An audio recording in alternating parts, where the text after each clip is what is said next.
Yes, Mom. The kids are warm. Yes, Mom. I'll be sure to call you to. Hey, I gotta go. Hello, welcome to another episode of Millennial Economics. Hope y'all are doing very well. Today, I wanted to talk a little bit about what my goals are and how I plan on achieving them. One thing that's always meant a lot to me is not necessarily the accumulation of things, right? So, I love cars and I love watches and I have those indulgences that I like to spend my money on. But at the end of the day, when I think about, 20 or 30 years from now, it's not a lavish lifestyle. It's a lifestyle that's comfortable. It's a lifestyle that I have freedom to travel, freedom to make choices, right? I think it's more hinged upon freedom. But at the end of the day, I want to be able to have more of my time to myself, time to spend with my family, time to go hiking and seeing nature, time to go fishing. And I want to be able to also have the funds when I have that time to be able to buy things like a small boat and, maybe some hunting gear, things like that. I really love the outdoors and I like some of the more frivolous things as well. I love watches. I love cars. So I would like to be able to enjoy those things. But really, when I think about what do I want my financial journey to have led to, it really leads to early retirement. Okay. I'm not really the type of person that, wants to sacrifice everything in the now so that I can retire by the age of 35. Okay. I'm 30 years old right now. I want there to be balance. I don't want to necessarily sacrifice everything so that in 5 years I can retire. I'd rather, extend those years out a little bit while enjoying some of the things, while buying a cheap watch, while, driving maybe a car that I enjoy, while taking some, manageable trips, all while staying debt free, right? I want to be able to enjoy some of those things now, but early retirement for me equals freedom. It equals freedom to be able to do the things like I'm doing now more often. It equals freedom to take a week-long trip to a destination so my kids can see the mountains and the beaches, or take my wife on a great vacation so we can spend some one-on-one time together, or even buying a small farm. If you ask my wife, this is really my lofty dream, is to buy a small farm, have some animals, cultivate the land, garden, do videos, and speak to people about personal finance. That really that kind of geeks me out. So. When I think about early retirement, I have to kind of reverse engineer that goal and think about how I'm actually going to get there. So in this video, I just wanted to share with you some of the things that I'm doing currently to hopefully achieve, God willing, to hopefully achieve that early retirement goal that I have for myself. All right, so the first thing that I'm doing is keeping my income as high as possible.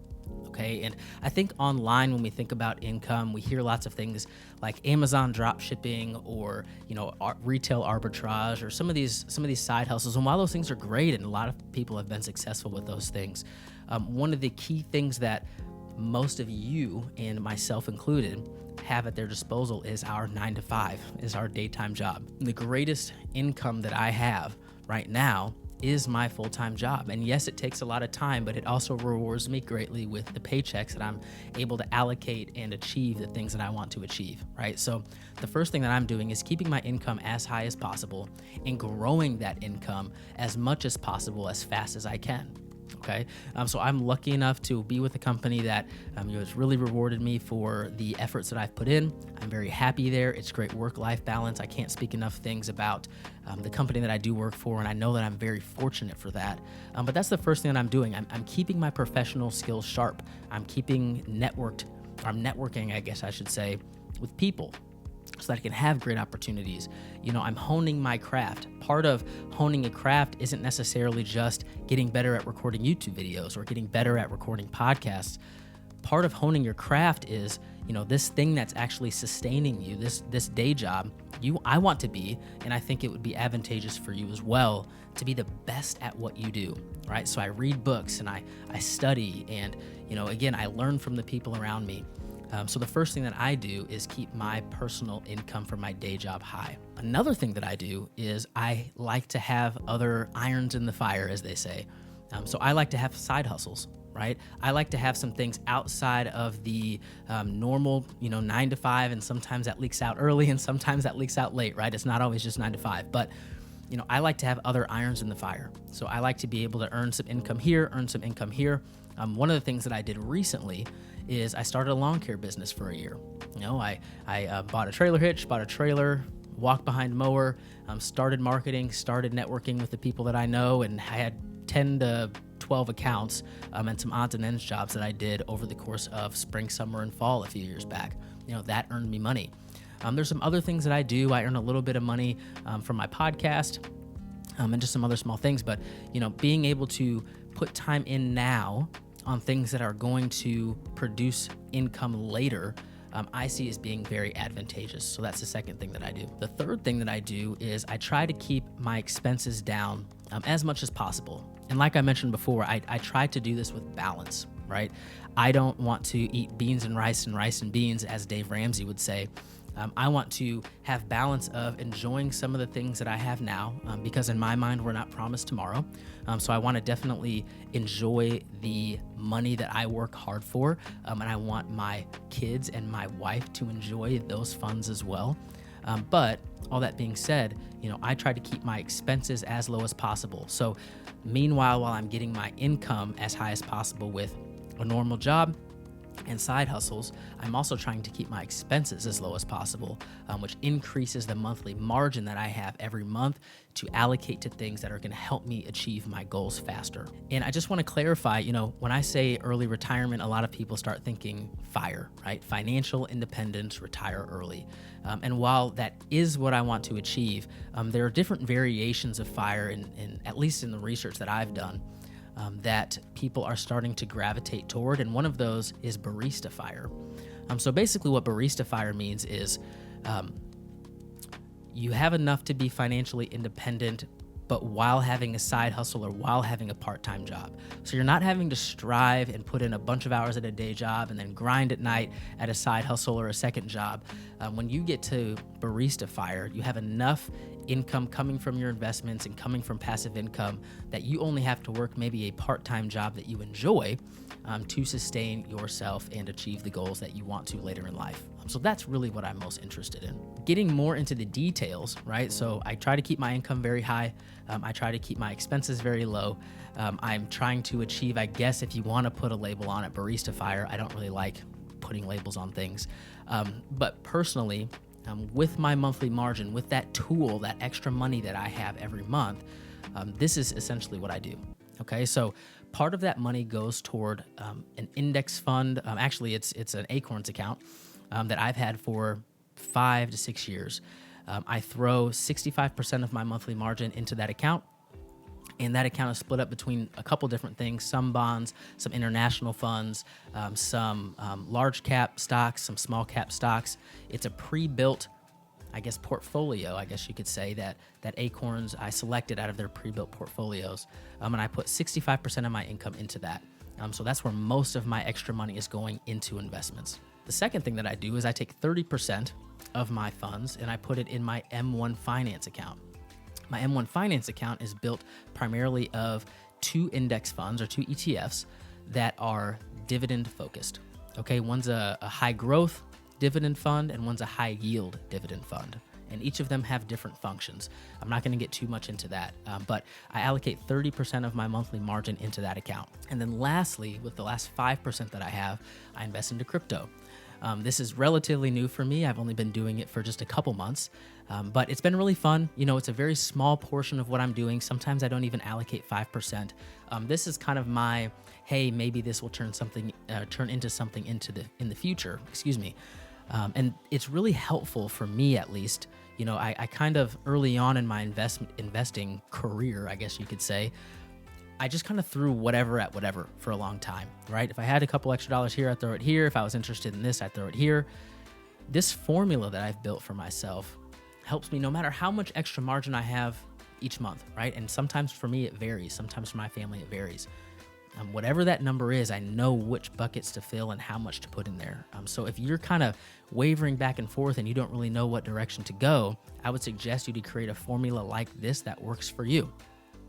Maybe you're in the debt payoff phase of your personal finance journey, and 100% of that extra fund goes into, or that extra money, that margin that you have, goes into paying off debt. That's great. Maybe you are in the emergency fund phase and you're just trying to get a little stockpile of cash in case an emergency happens. I should say when an emergency happens, because it will. That's great. If you're in the investing phase, create some buckets. Maybe you're interested in, technology and you like tech stocks. Maybe you want to, like I do, invest in diversified index funds and ETFs. Maybe you want to do a little bit of crypto investing. Maybe you wanted to get into something really new like NFTs, which stay tuned because I may be buying my first NFT soon. I would highly encourage you to have some sort of regiment, I guess you could say, around how you invest and what you invest into. And one of the last things that I do to achieve my goal of, I guess you could say, barista fire, is I'm educating myself all the time, right? In personal finance, there are principles that kind of last forever. So you can learn these principles early on, but everybody has a different take on how they implement those principles. And some people come up with new principles and new equations and new ways of thinking about things. I want to be as up to date and as sharp on all of those things as possible. When we're talking about something as important as money and personal finance, the more knowledge to me, the better, right? So I spend a good amount of time re-listening to the principles because I think just having that refresher is great. And I also spend time on YouTube and with podcasts and with books, just consuming new ways to think about things and new ways to go about achieving the goals that I might have for myself. And I guess kind of piggybacking on that too is I'm always really researching and thinking about how I want my life to look. So right now, Barista Fire is my goal. That's been my goal for a while. And right now, to me, and again, this is my dream, me and my wife have to have a conversation about this, but we might have different goals. But, I would love to have a farm and like I mentioned before, have some animals and just kind of live more out in the country, but that could change. And that's okay. When you're involved in your personal finance and you're thinking about it on a month-to-month and quarter-to-quarter and year-to-year basis, you're able to change. And that's the fun part about it. We're not stuck in a silo when we're thinking about setting goals and investing in our personal finance. It is completely a box of clay. My son just started getting into clay and he watches YouTube and, sculpts things with the videos that he watches. This really is clay that we're able to mold into something that we really can enjoy. Before we kind of round the bases here, I want to ask a couple things. If you enjoy these videos, if you enjoy this video in particular, it would really, really help me with the YouTube algorithm if you would like this video. Also, if you like the content that we're putting out here, if you don't mind looking at my face too long, I would really appreciate it if you subscribe to the channel. And I also want to give a quick plug, just kind of talking about this investing and some of the tools that I use, is Acorns. I'd really like to talk to you about that. And really, the things that I talk about and recommend on this channel are things that I use personally. I don't like giving recommendations for something that I read about that I think might be cool. I like to give recommendations on things that I have personally used for a long time and that I can stand behind. Acorns is exactly that. I've used Acorns for 5 or 6 years. It's, again, where 65% of my monthly margin goes. It's fantastic for beginner investors because it'll give you pre-built portfolios to choose from based on how aggressive or conservative you want to be. It can set up recurring investing very easily. You can do one-time deposits into that investment account, and you can even attach a card to that account so it rounds up every transaction you do on that card and allocates the spare change into that investment account. It's a great, easy, passive way to go about investing. So if you're interested in Acorns, there's a link in the description below. If you click it, you get $5 when you open your account, absolutely free, and I get a little kickback as well. So the last thing that I really, I want to say is being intentional is a common theme. Being intentional is an absolutely common theme. We don't want our money to just kind of control what we do. You get a better paying job, or that side hustle you've been working on really hits and you make a bunch of money. You don't want your money just kind of flying out the door. You want to have a job and a plan for the funds that you have. And being intentional is something that I'm having to do on a consistent basis, inside of my home and outside of my home, with the things that I do and the things that I allocate my money toward and the conversations that I have with my kids and the conversations that I have with my wife. There's a lot of intentionality that goes into how we operate to be able to achieve those goals. So if you find yourself not being very intentional, if you find yourself kind of just ending up places at the end of the month, or your balance in your bank account is just kind of ending up somewhere, or, the amount that you've invested is just kind of whatever it is, because you're not very disciplined, you're not being intentional, I would highly encourage you to put some thought into it. Because when you're able to steer your money in a certain direction, the effects that it'll have year 3, year 4, year 5, year 10 into your journey is going to be well worth it. Absolutely well worth it. And I just want to encourage folks out there too, if you are in debt, if you feel like you're not making much traction, there's absolutely hope for you. I was there, man, how many years ago? 4, 5 years ago, my family and I, we were deeply in debt. Credit card debt, vehicle debt, personal loans. 40 plus, I need to actually do an actual calculation, but $40,000+ in debt. And it didn't seem like in that position in my life that I was going to be able to make any traction on investing. And if you watch some of my earlier videos or have heard my story, living paycheck to paycheck and not feeling like I was gaining any traction is the very reason that I got into personal finance. It's the very reason I started listening to podcasts and reading books. I wanted to be better. I wanted to change my future. So an encouragement for you all is that is absolutely in front of you. You can do it. You just have to be intentional. You have to be willing to work hard. You have to be willing to make sacrifices. You make sacrifices now so that you can reap those rewards later. For the folks that are in debt, you can absolutely accomplish it. And I guess that's another component of how I'm achieving my goals is I'm staying away from the debt, as much debt as possible, and that's a conversation for a different video on what's good debt, what's bad debt, what you're willing to go into debt for and what you're not. And that honestly is different for everybody. But for me, it's staying away from most debt. And again, that's just accelerating how fast I can get to that goal of barista fire. And if you talk to my wife, maybe you can comment below. Convince my wife to allow me to get a farm. That would be great. So anyways, thank you so much for spending some time. I hope you enjoyed the video, and we will talk again very soon.